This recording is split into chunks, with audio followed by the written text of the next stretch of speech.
Olá, bem-vindos à parte 3 do curso de Introdução à Mecânica dos Sólidos, oferecido pela UFSCar, Universidade Federal de São Carlos, e o Departamento de Engenharia de Materiais, apresentada por Santiago Maia Johnson.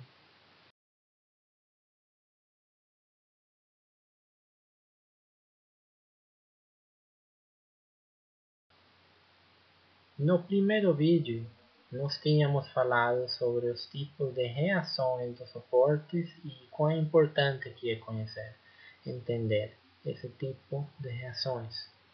E agora vamos falar sobre a classificação das estruturas e para isso tem um pouco que ver com as reações nos suportes.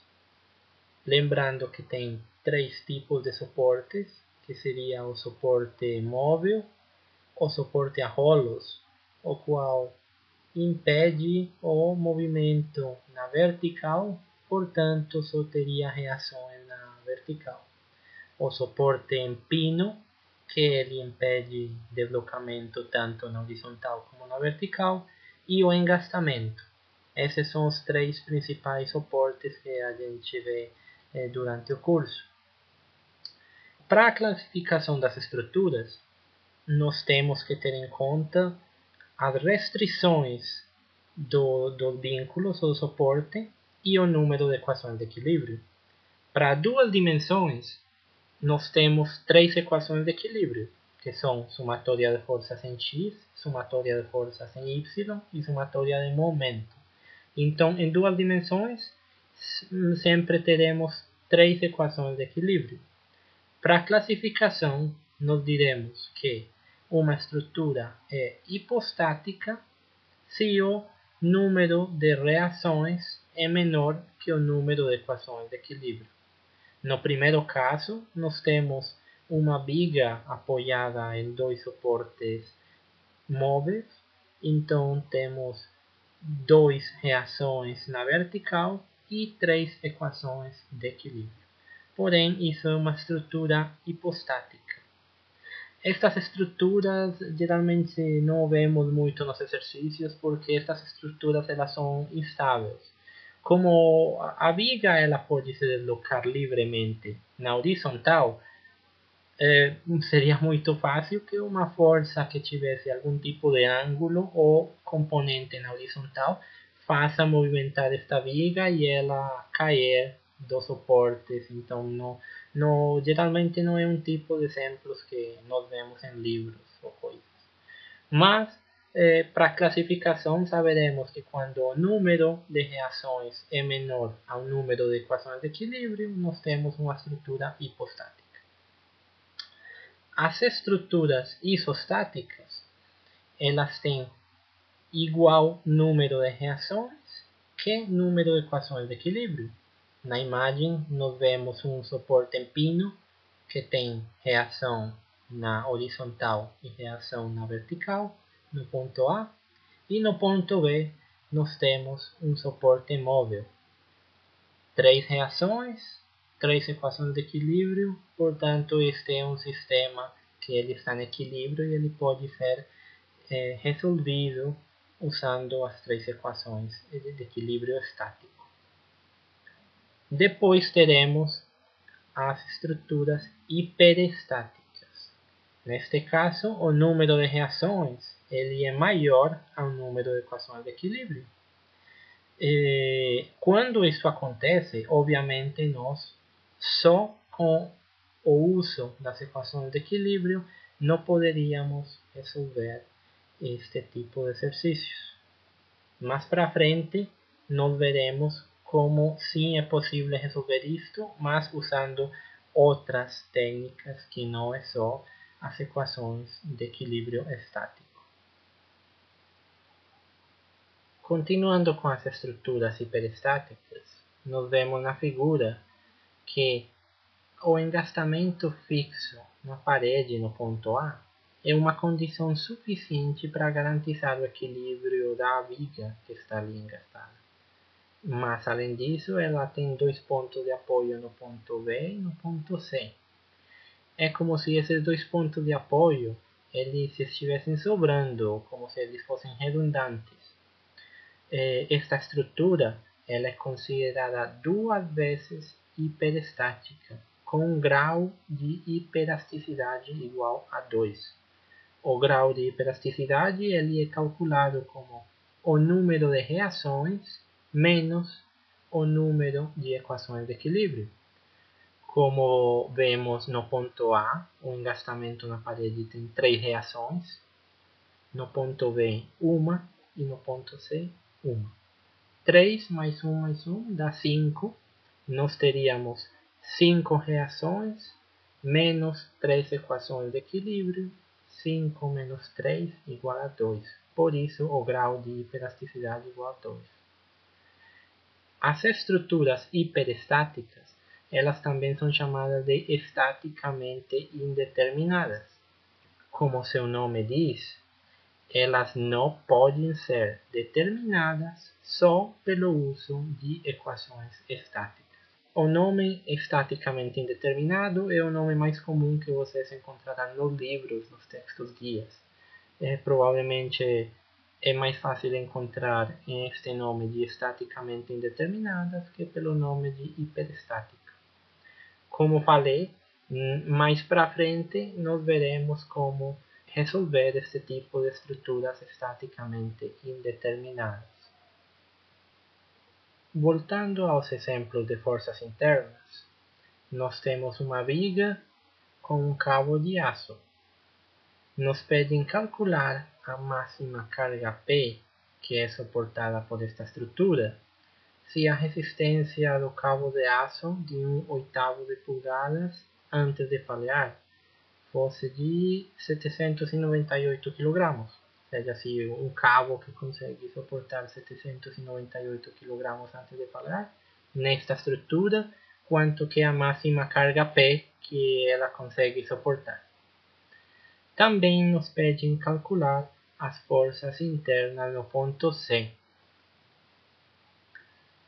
Antes de começar a resolver o exercício, nós podemos ver algumas coisas.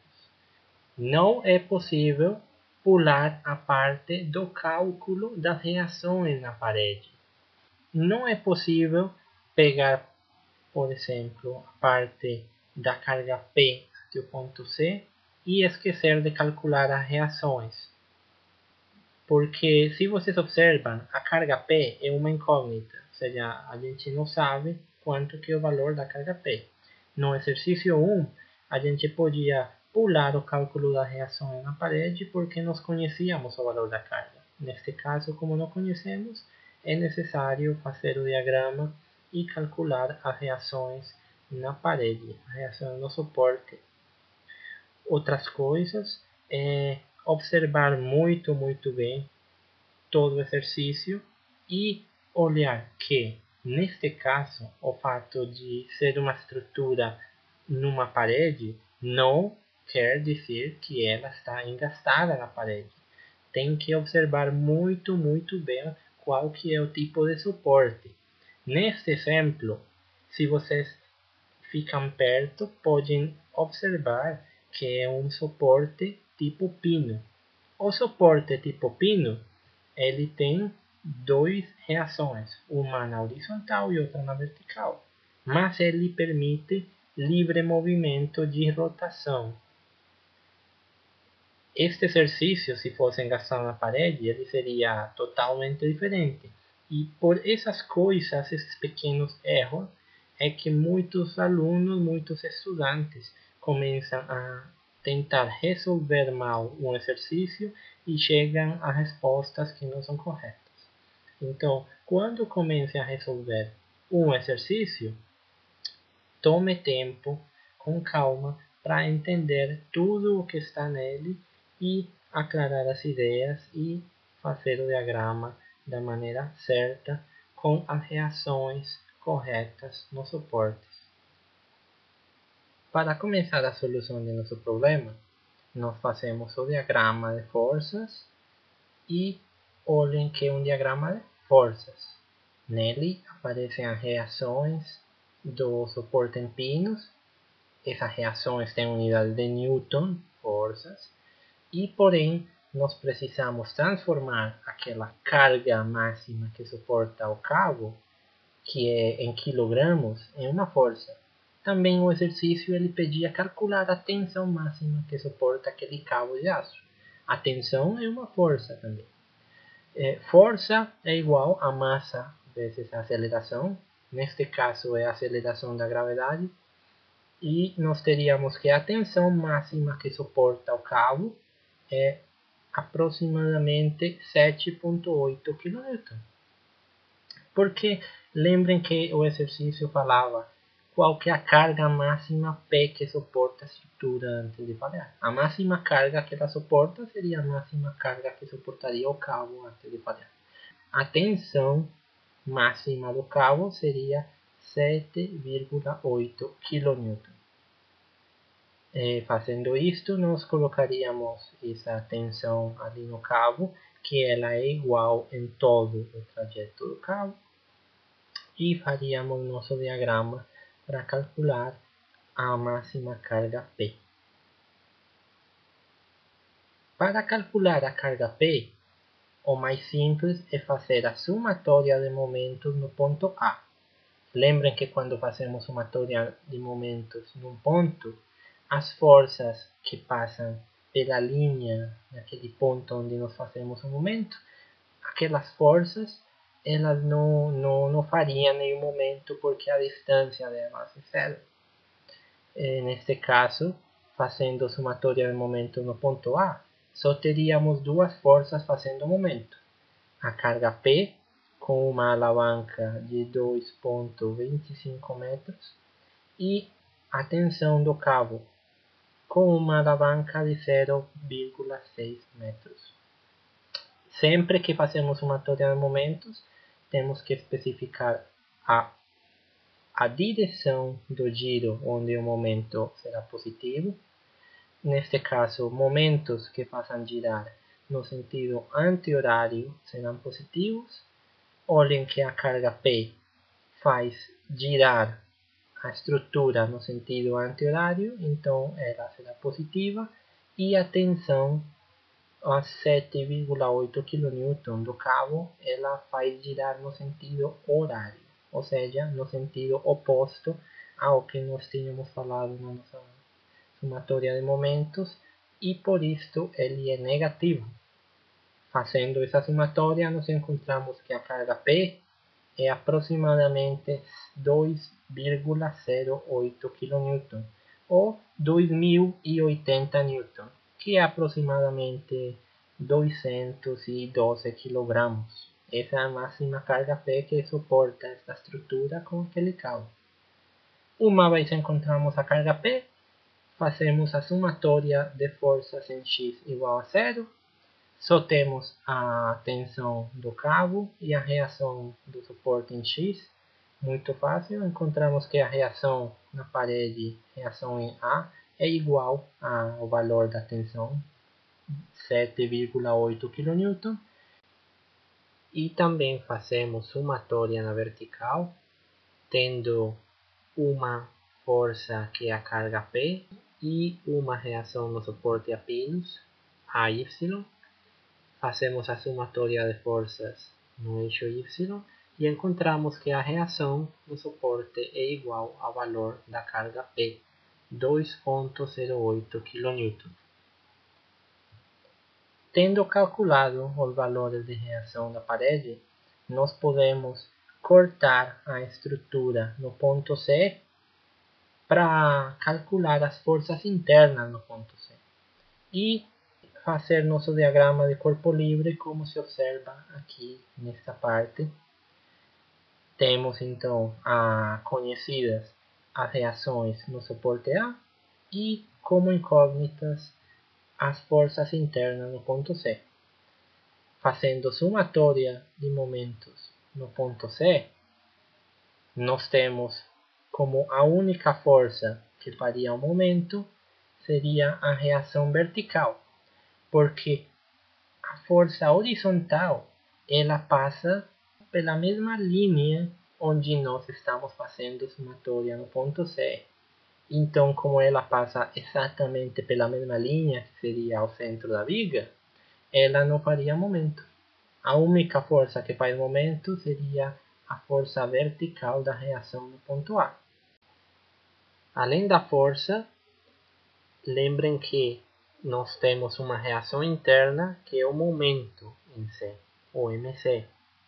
Ele sempre vai aparecer na nossa somatória de momento e ele não precisa de uma alavanca porque ele já faz um giro, ele já é um momento por si mesmo.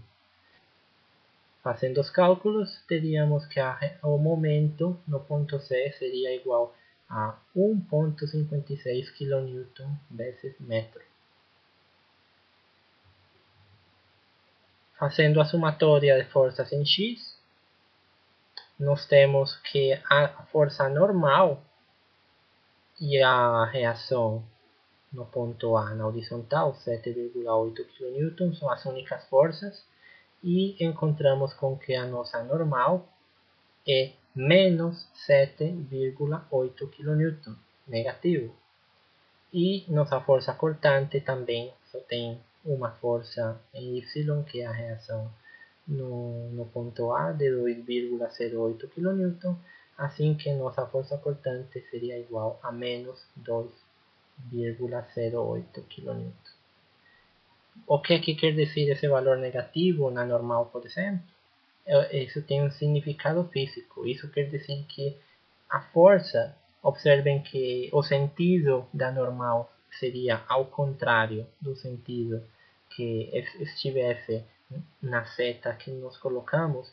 Então imaginem que as duas forças estão fazendo como que essa parte da estrutura estivesse se comprimindo, porque as duas forças estão atuando para comprimir, para fazer mais pequena essa parte da estrutura. Finalmente, como um extra ao exemplo 2, imaginem que você conhecesse a carga P dessa estrutura. Você sabe qual que é a carga P que você quer colocar nessa estrutura e você está pensando qual cabo de aço você precisaria para que essa estrutura suporte a carga P que você quer colocar. Imagine que fosse uma carga P de 500 kg. Fazendo com a mesma maneira, o mesmo análise, você chega na somatória de momento no ponto A, resolve a equação e encontra que a tensão no cabo, se a carga P fosse de 500 kg, no caso não é uma tensão porque não está multiplicada pela gravidade, mas como a tabela de valores ela está em quilogramos, deixaremos a carga P em quilogramos também por simplicidade. Neste caso, a carga em quilogramos que suporta o cabo de aço para 500 kg de carga P seria 1875. Não tem cabo que suporte essa carga, mas tem um cabo que suporta mais, que é o de diâmetro de 7,32 de polegada. Nesse caso, esse seria o cabo que nós precisaríamos para que a nossa estrutura conseguisse suportar uma carga de 500 kg. No exemplo 3 de forças internas, nós trabalharemos com unidades do sistema inglês, libras, pé, polegadas. Neste exemplo, temos uma carga que é um cilindro que ele está sendo elevado por um motor a uma velocidade constante.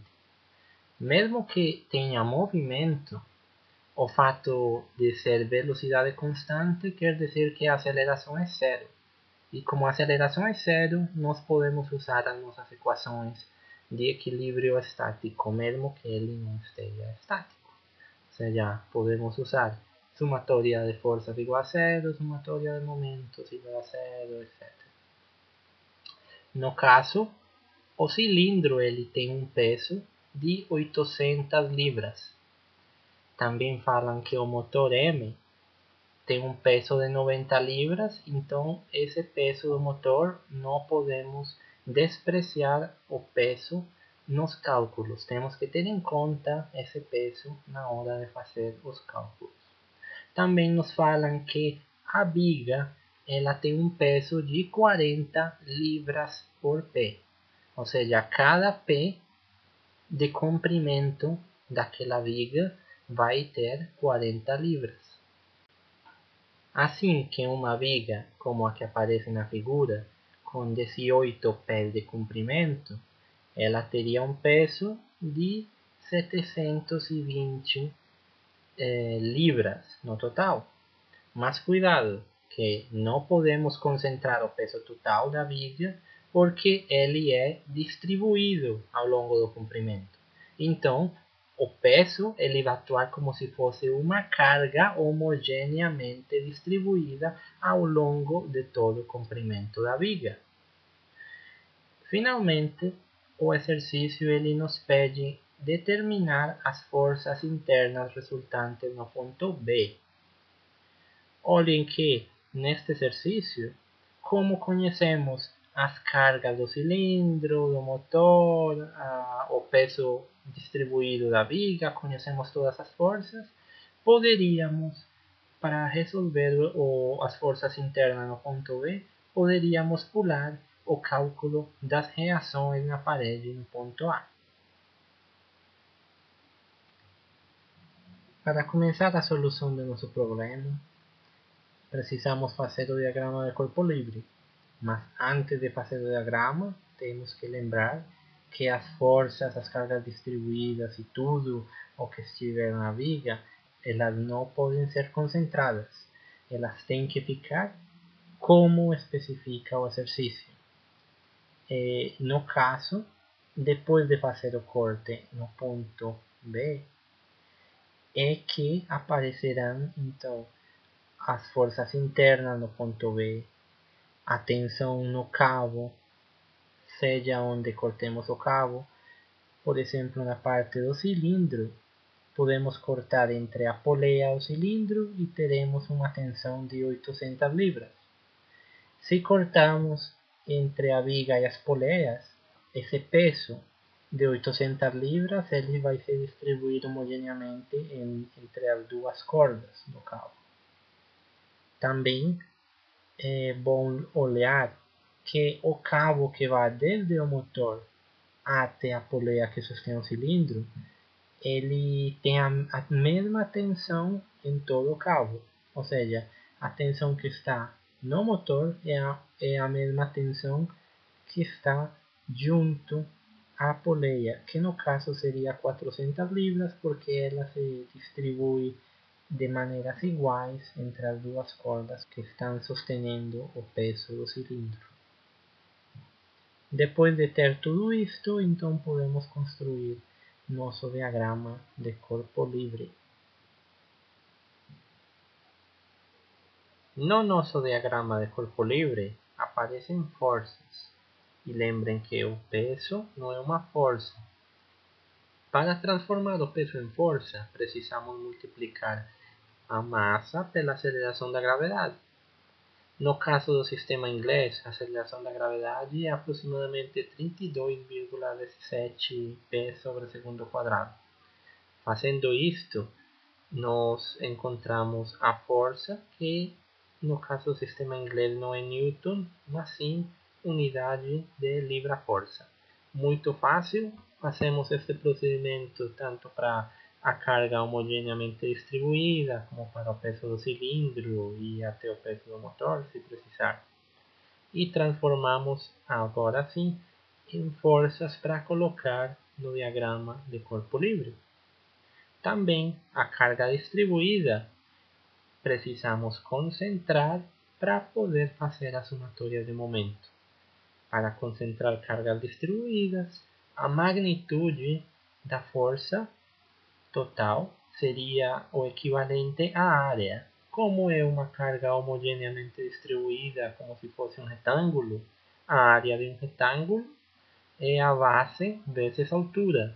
A base, neste caso, seriam 4 pés, altura 40 libras, e teríamos 160 libras. Onde que nos concentramos? no centro geométrico da área. No centro geométrico de um retângulo é a metade do retângulo, então ficaria concentrado em 2 pés. Por isso vocês veem que a força total da carga distribuída, 160 libras vezes 32,17, isso dá aproximadamente 5.150 libras-forças, que chamaremos de PB. Ela é concentrada no centro da viga, a uma posição de 2 pés. Como ela é uma força de corpo, porque é devido ao mesmo peso da viga, nós colocaremos ela também no centro geométrico da viga, ali no interior. Mas o importante é a distância de 2 pés com respeito ao ponto B, que é onde faremos a somatória de momentos. E pronto, esse seria nosso diagrama de corpo livre para calcular as forças internas do ponto B. Também vocês podem, seja colocar duas tensões. No caso de fazer a somatória de momento, vocês teriam que colocar uma tensão a 4 pés e outra tensão a 4,5 pés. Ou vocês poderiam fazer uma tensão só, com o valor das 800 libras, e a alavanca seria 4,25 pés, que seria a distância na que está ubicada esses 800 libras. Tanto faz, o resultado é o mesmo, já é uma escolha do aluno. Usando então nossas equações de equilíbrio estático, fazemos a somatória de forças no eixo X, tendo como positivas todas as forças que vão para a direita. Nós teríamos a normal, que está na esquerda, então seria menos a normal, e a tensão que vai para o motor, que também vai para a esquerda, então também seria negativo. Resolvemos e encontramos o valor da nossa força normal no ponto B. Igualmente fazemos a somatória de forças no eixo Y, positivas para cima. Teríamos a força cortante como positiva, o peso da viga e as duas tensões da poleia, que também seriam para baixo, negativas. Resolvendo, encontramos o valor da nossa força cortante. E fazendo somatória de momentos com respeito ao ponto B, nós temos a tensão que vai no motor com uma alavanca de 1,5 pés. Ela gira no sentido anti-horário, que é a escolha positiva para a nossa somatória de momentos, então ela é positiva. Ao fazer o peso da viga, ela está para baixo, uma alavanca de 2 pés, ela faria girar no sentido horário, por isso ela seria negativa. Também teríamos as duas tensões das poleias, uma a 4 pés e outra a 4,5 pés, as dois para baixo, também girando no sentido horário, também oposto à escolha da nossa somatória de momento, e por isso também seriam negativas. E o momento em B, que é a força interna em B, que ela também seria oposta à nossa escolha, então seria menos mb. Resolvendo isto, encontramos o valor do momento no ponto B. A única coisa que tem que ter cuidado é com a orientação do giro para poder fazer de maneira correta a somatória de momentos. Isto é usando bem a regra da mão direita e olhando no diagrama de corpo livre.